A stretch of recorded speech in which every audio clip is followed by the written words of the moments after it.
Selamat pagi, perkenalkan nama saya Lovely Sasiwu. Saya dari kelas A2 Fakultas Keperawatan Universitas Pembangunan Indonesia di Manado. Di video kali ini, dengan mata kuliah Ilmu Dasar Keperawatan, saya akan mempresentasikan tentang materi struktur fungsi jaringan. Pengertian jaringan. Jaringan adalah gabungan dari beberapa atau banyak sel yang memiliki fungsi yang sama dalam satu ikatan. Jaringan penyusun tubuh dapat dikelompokkan menjadi 5 kelompok. 5 kelompok tersebut yaitu pertama jaringan epitelium, jaringan ikat, jaringan tulang, jaringan otot, dan jaringan saraf. Pertama, jaringan epitelium. Jaringan epitelium merupakan jaringan penutup permukaan tubuh. Permukaan tubuh sebelah luar maupun permukaan tubuh sebelah dalam. Berdasarkan struktur dan fungsinya, jaringan epitelium dibedakan menjadi dua, yaitu jaringan epitelium penutup dan jaringan epitelium kelenjar. Pertama, epitelium penutup. Epitelium penutup berperan melapisi permukaan tubuh dan jaringan lainnya.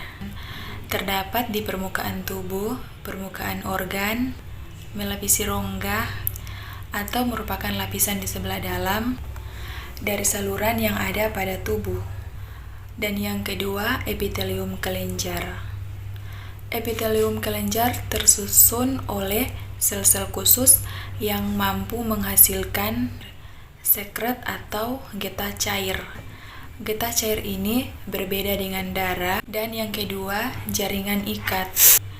Ciri khusus jaringan ikat adalah memiliki komponen intraseluler yang disebut dengan matriks. Matriks disekresikan oleh sel-sel jaringan ikat. Dengan demikian, secara garis besar, jaringan ikat terdiri atas sel-sel jaringan ikat dan matriks. Untuk jaringan ikat ini dia dikelompokkan menjadi dua bagian, yaitu pertama jaringan ikat longgar. Susunan seratnya longgar dan memiliki banyak substansi dasar. Fungsinya membentuk organ dalam, misalnya sumsum tulang dan hati. Dan yang kedua, jaringan ikat padat. Susunan selnya padat dan memiliki sedikit bahan dasar dan sedikit sel jaringan. Jaringan ikat padat ini dibagi menjadi dua jenis, yaitu jaringan ikat padat tak teratur yang terdapat pada bagian dermis kulit dan pembungkus tulang. Jaringan ikat padat teratur yang terdapat pada tendon. Dan yang ketiga yaitu jaringan tulang. Ada 3 jenis tulang rawan atau kartilago, yaitu pertama, tulang rawan hialin memiliki serat kolagen yang tersebar dalam bentuk anyaman halus dan rapat. Yang kedua, tulang sejati elastin, serat kolagen tidak tersebar dan bentuk serat elastin. Yang ketiga, tulang rawan fibrosa, serat kolagen kasar dan tidak teratur. Lakuna-lakunanya bulat atau bulat telur dan berisi sel-sel kondrosit. Yang keempat, jaringan otot. Untuk jaringan otot terdiri atas 3 bagian, yaitu pertama, otot polos. Sel berbentuk gelondong memiliki satu inti yang terletak di bagian tengah. Contoh, saluran pencernaan, kantung kemih, organ reproduksi, dan saluran pernapasan. Yang kedua, otot lurik.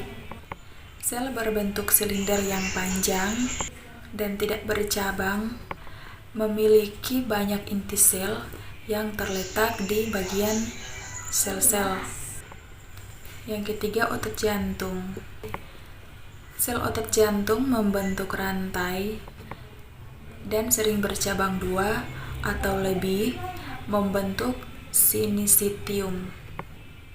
Yang kelima, jaringan saraf. Pertama, struktur sel saraf. Neuron sensori atau aferen berfungsi menyampaikan rangsangan dari organ penerima rangsangan atau reseptor kepada sistem saraf pusat otak dan sumsum tulang belakang. Neuron intermediate berperan sebagai penghubung impuls saraf dari satu neuron ke neuron lain atau neuron motorik ke neuron sensorik. Neuron motor atau eferen berfungsi mengirimkan impuls dari sistem saraf pusat ke otot. Demikian untuk video presentasi saya. Semoga teman-teman sekalian bisa mengerti dan memahaminya.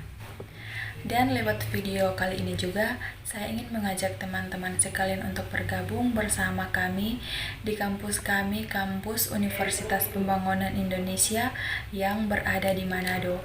Karena di UNPI... Selamat datang di Universitas Pembangunan Indonesia Manado, yang terletak dekat dengan kawasan bisnis Bahu Mall Manado. Tempatnya di Kelurahan Bahu, Lingkungan 3 Manado, sangat strategis di pusat kota Manado.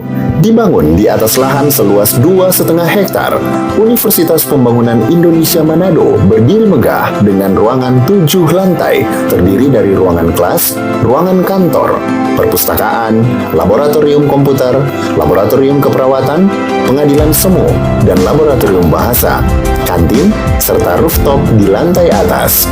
Universitas Pembangunan Indonesia Manado memiliki 6 fakultas dengan program studi, yaitu Fakultas Pertanian, Prodi Agribisnis, Fakultas Hukum, Prodi Hukum, Fakultas Teknik, Prodi Teknik Elektro dan Teknik Sipil, Fakultas Ilmu Sosial Ilmu Politik, Prodi Ilmu Politik, Fakultas Sastra, Prodi Sastra Inggris, Fakultas Keperawatan, Prodi Ilmu Keperawatan, dan Profesi Nurse.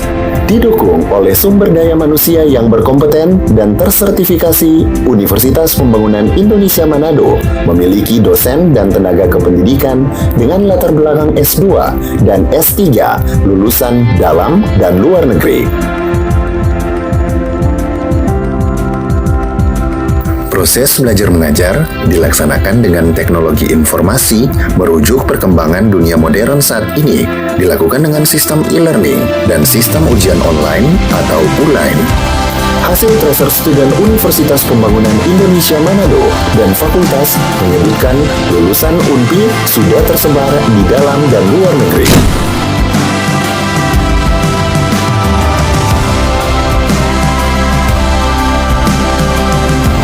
Selamat bergabung putra-putri terbaik bangsa. Kembangkan dirimu, raih cita-citamu setinggi bintang di langit. Kami siap menghasilkan generasi terbaik dan pemimpin di masa depan.